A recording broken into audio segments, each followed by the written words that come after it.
Is Chase Elliott not racing in the 2023 season? Just what did he do to get that way? The 2023 Cup Series winner may have been in pain recently due to a leg injury. So what is Hendrick Motorsports' take on this? When will he return? If you want to learn more about these NASCARians, watch the video until the finish only on NASCAR Zone. But before we dive into that, do subscribe to our channel and hit the like button.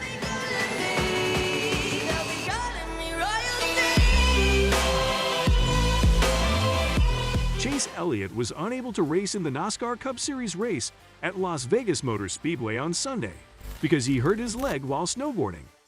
According to Hendrick Motorsports, the defending champion of the Cup Series in 2020 will have surgery on Friday evening. Elliott sustained the injury on Friday, just one day before he was set to practice and qualify for the race, and only 2 days before he was supposed to compete in the race. The owner of Hendrick Motorsports, Rick Hendrick, issued a statement in which he expressed his major concern being Chase's health. He's talked to a few people on our team, and he's disappointed to miss time in the car, which is understandable. Naturally, he has our whole backing, and we will supply him with any and all of the resources he requires. We expect to provide a further update later on during the weekend.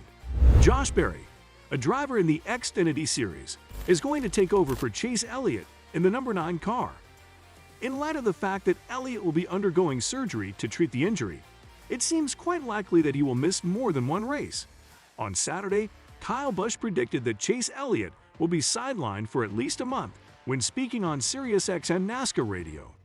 I texted Chase earlier today and just, told him, and hey, I've been there before. I know what you're going through. Call me. I'd love to talk to you about, the process and what it's going to be like. I know the doctors in Charlotte, if you want any of those guys, the therapist and the rehab guy, the team that I had, they're fantastic. So I know he's in good hands with Mr. H and everybody over there. But being through injury a couple times, I like to kind of hear how different people go about their rehab and what their processes are. And even I talked to Hendrick last week, as a matter of fact, too, with his knee, and just kind of told him about the stuff that I did because, remarkably, I made it back in 11 weeks, right? So I don't think Chase's injury will be that long. My foot is actually what kept me out of the car the longest, not my leg. So, but I do believe Chase is going to be out for at least a month, no question. Really? Yeah. When Elliott suffered his injury, he was in Colorado at the time. NASCAR is currently in the middle of holding races in California, Nevada, and Arizona as part of a 3-race swing through the western region of the United States. Elliott suffered a crash during the first race of the season at the Daytona 500, which resulted in him finishing in 38th place. However, in the second race of the season at Auto Club Speedway, Elliott finished in 2nd place. The most popular driver in NASCAR has finished 4th in the point standings each of the last 2 years. Even if he misses a lot of time during the regular season, he should still have a chance to make the playoffs again in 2023. In the most likely scenario, NASCAR will give Elliott a playoff waiver. However, in order for him to qualify for the postseason, he will need to win a regular season race. After suffering a broken leg in the first race of the season for the Xfinity Series, Busch was forced to sit out the first 11 races of the Cup Series in 2015. Despite this, he went on to win his first championship in the series. After making his way back into the driver's seat, Busch not only qualified for the postseason, but also went on to win the final race of the year to take home the championship. What are your thoughts on the entire incident? Will he be able to race again and win following his leg injury? Let us know in the comments section below. And also, do subscribe to our channel and press the bell icon for more updates. Chase Elliott would have been enjoying his 2023 season if this tragic incident had not occurred. Now let's look at how good he is at duels. It would appear that Chase Elliott is taking the appropriate steps to achieve his goal of winning the Daytona 500 for the first time. His 3 victories on superspeedways come from Talladega twice, and the second race was held at the Atlanta Motor Speedway when it was renovated in 2022. His Hendrick Motorsports team has been victorious in 8 previous runnings of the Daytona 500. If Chase Elliott, or one of his teammates, wins the Daytona 500 on Sunday, it will tie H&S and Petty Enterprises for the most trophies won in the race. The table in the video shows all of Hendrick Motorsports' victories at the Daytona 500. The most recent Daytona 500 victory for HMS came in 2014.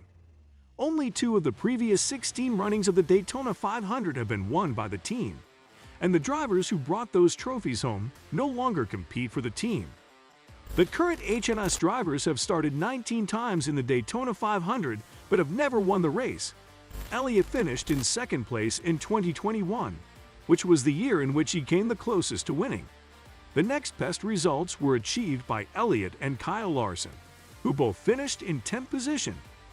The ability to race quickly is one of Hendrick Motorsports' strengths. The drivers who finish first and second in the single-car qualifying for the Daytona 500 will get the first and second starting positions, respectively. When they begin their respective duels, they likewise begin at the pole. Hendrick Motorsports has finished in first place in the duel 16 times, in second place 14 times, in third place 10 times, and in fourth place 11 times. In contrast to wins, this statistic has been carried through to the current crop of race car drivers. This is the 6th time that Bauman has started on the front row for the duels, and thus the Daytona 500.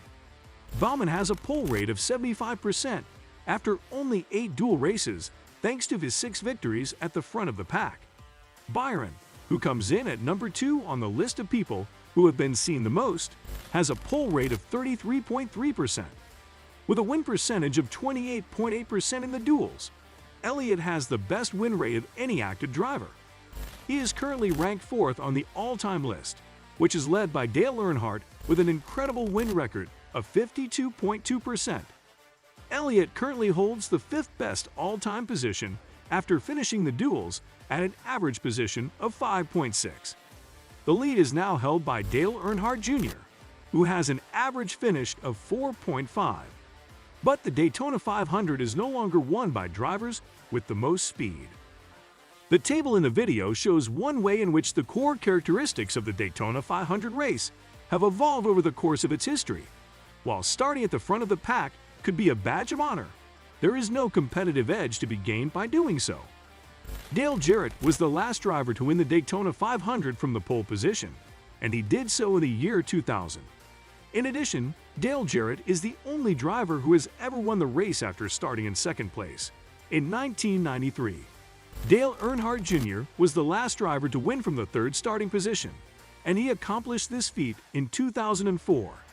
The drivers representing HMS have qualified in the top 2 positions for the last 9 runnings of the Daytona 500.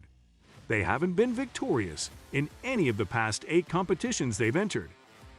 Although Chevy has won the pole position for the last 9 runnings of the Daytona 500, the brand has won only one of the last 8 races overall, and the victor did not start from the pole position. Toyota has never won the pole position, although they have won the Daytona 500 3 times. What has worked well for Hendrick Motorsports in previous years' runnings of the Daytona 500 is not working well for them this year. It is possible that Elliott will be unable to alter his strategy for this race at this point, maybe in the next year. Keep in mind that the legendary Dale Earnhardt did not win his first race until he had competed in 20 races. So taking everything into consideration, let's watch to see what unfolds in the upcoming season and how far Chase Elliot gets this time around. That's all for today. Hope you enjoyed it. Tell us in the comments what you think about the video. And don't forget to subscribe to our channel to see more of our videos on NASCAR updates. Look forward to seeing you in the next video.